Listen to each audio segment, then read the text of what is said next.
Section 7 of Frankenstein by Mary Shelley. Volume 1, Chapter 2. When I had attained the age of 17, my parents resolved that I should become a student at the University of Ingolstadt. I had hitherto attended the schools of Geneva, but my father thought it necessary, for the completion of my education, that I should be made acquainted with other customs than those of my native country.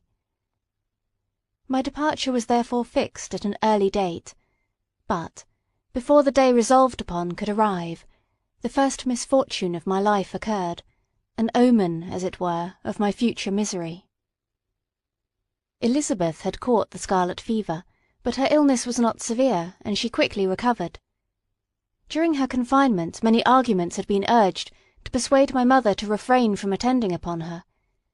She had at first yielded to our entreaties, but when she heard that her favourite was recovering, she could no longer debar herself from her company, and entered her chamber long before the danger of infection was past. The consequences of this imprudence were fatal. On the third day my mother sickened, her fever was very malignant, and the looks of her attendants prognosticated the worst event. On her deathbed, the fortitude and benignity of this admirable woman did not desert her. She joined the hands of Elizabeth and myself. "My children," she said, "my firmest hopes of future happiness were placed on the prospect of your union. This expectation will now be the consolation of your father. Elizabeth, my love, you must supply my place to your younger cousins. Alas!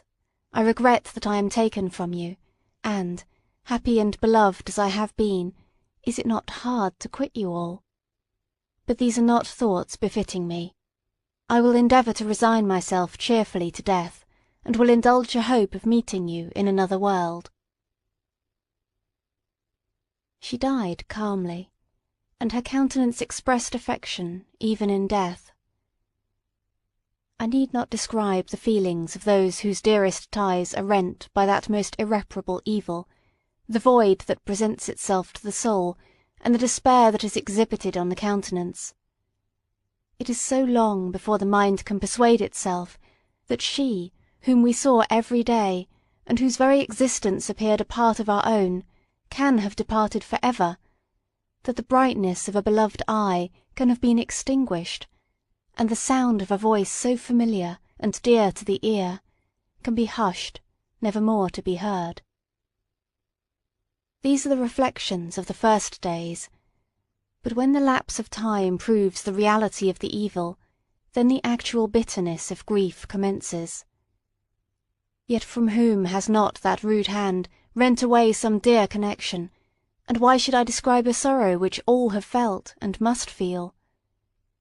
The time at length arrives, when grief is rather an indulgence than a necessity, and the smile that plays upon the lips, though it may be deemed a sacrilege, is not banished. My mother was dead, but we still had duties which we ought to perform. We must continue our course with the rest, and learn to think ourselves fortunate, whilst one remains whom the spoiler has not seized.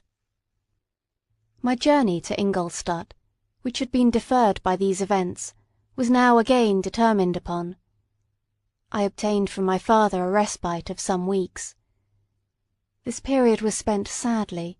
My mother's death and my speedy departure depressed our spirits, but Elizabeth endeavoured to renew the spirit of cheerfulness in our little society. Since the death of her aunt, her mind had acquired new firmness and vigour. She determined to fulfil her duties with the greatest exactness, and she felt that that most imperious duty, of rendering her uncle and cousins happy, had devolved upon her. She consoled me, amused her uncle, instructed my brothers, and I never beheld her so enchanting as at this time, when she was continually endeavouring to contribute to the happiness of others, entirely forgetful of herself. The day of my departure at length arrived. I had taken leave of all my friends, excepting Clerval, who spent the last evening with us. He bitterly lamented that he was unable to accompany me, but his father could not be persuaded to part with him, intending that he should become a partner with him in business, in compliance with his favourite theory, that learning was superfluous in the commerce of ordinary life. Henry had a refined mind. He had no desire to be idle, and was well pleased to become his father's partner. But he believed that a man might become a very good trader, and yet possess a cultivated understanding. We sat late, listening to his complaints, and making many little arrangements for the future. The next morning, early, I departed. Tears gushed from the eyes of Elizabeth.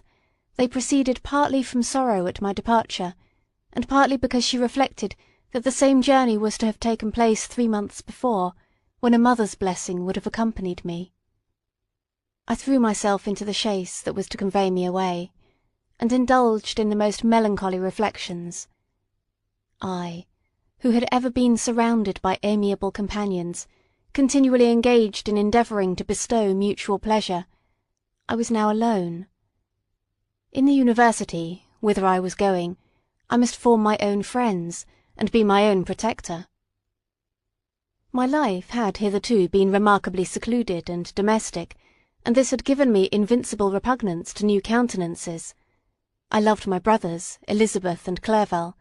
These were old familiar faces, but I believed myself totally unfitted for the company of strangers. Such were my reflections as I commenced my journey, but as I proceeded my spirits and hopes rose. I ardently desired the acquisition of knowledge. I had often, when at home, thought it hard to remain during my youth cooped up in one place, and had longed to enter the world, and take my station among other human beings. Now my desires were complied with, and it would indeed have been folly to repent. I had sufficient leisure for these and many other reflections during my journey to Ingolstadt, which was long and fatiguing. At length the high white steeple of the town met my eyes. I alighted, and was conducted to my solitary apartment, to spend the evening as I pleased. The next morning I delivered my letters of introduction, and paid a visit to some of the principal professors, and, among others, to Monsieur Krempe, Professor of Natural Philosophy.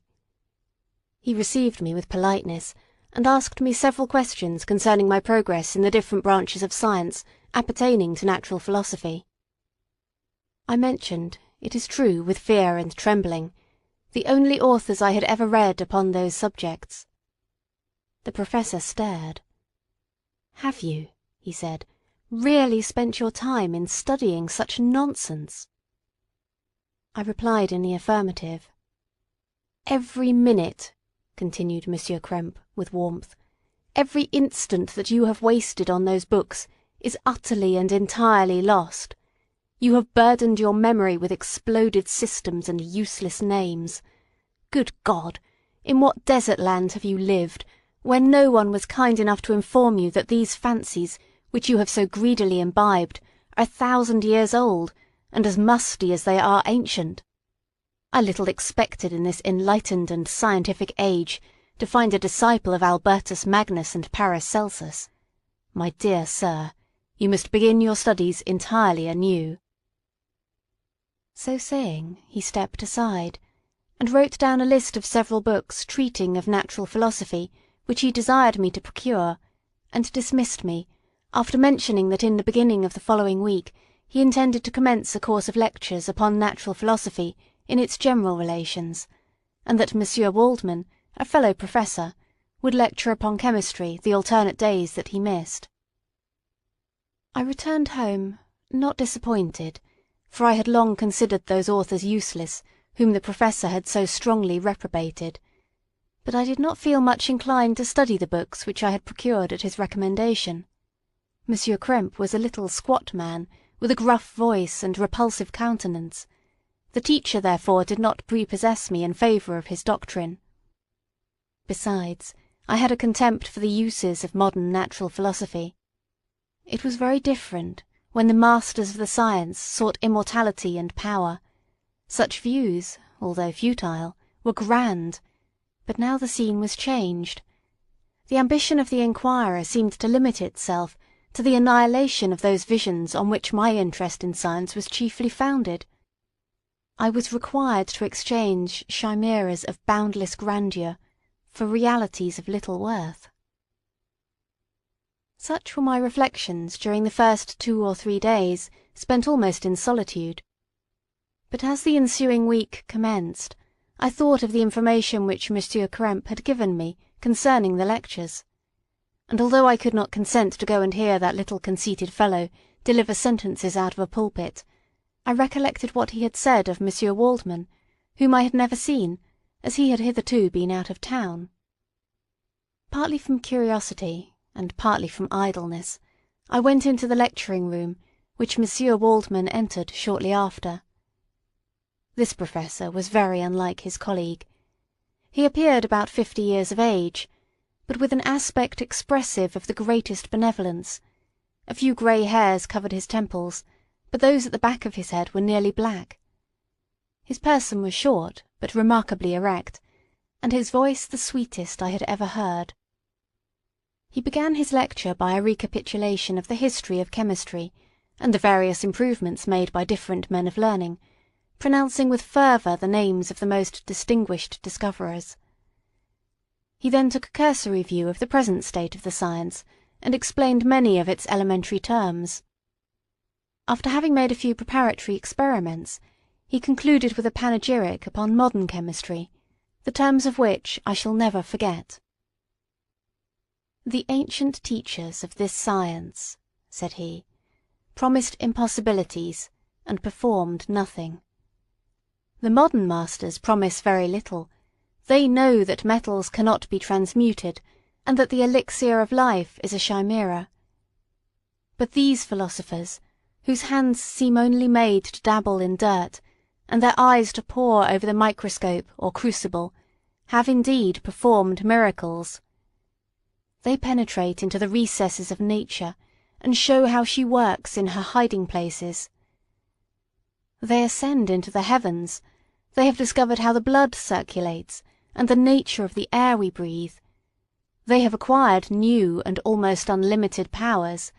They can command the thunders of heaven, mimic the earthquake, and even mock the invisible world with its own shadows." I departed highly pleased with the professor and his lecture, and paid him a visit the same evening.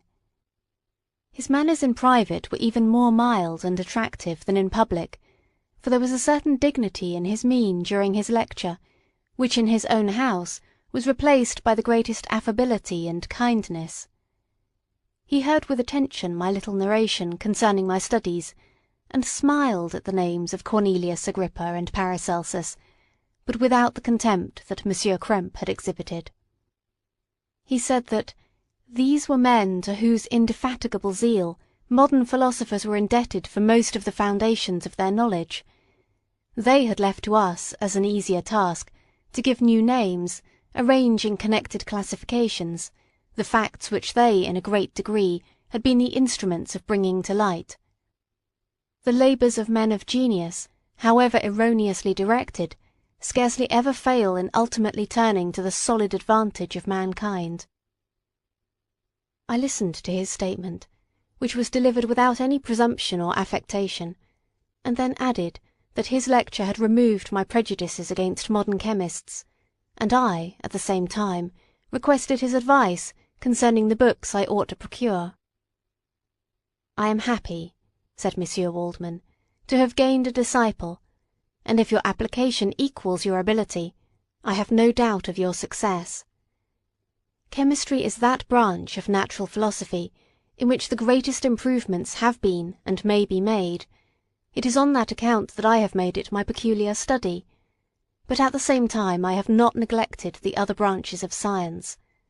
A man would make but a very sorry chemist if he attended to that department of human knowledge alone.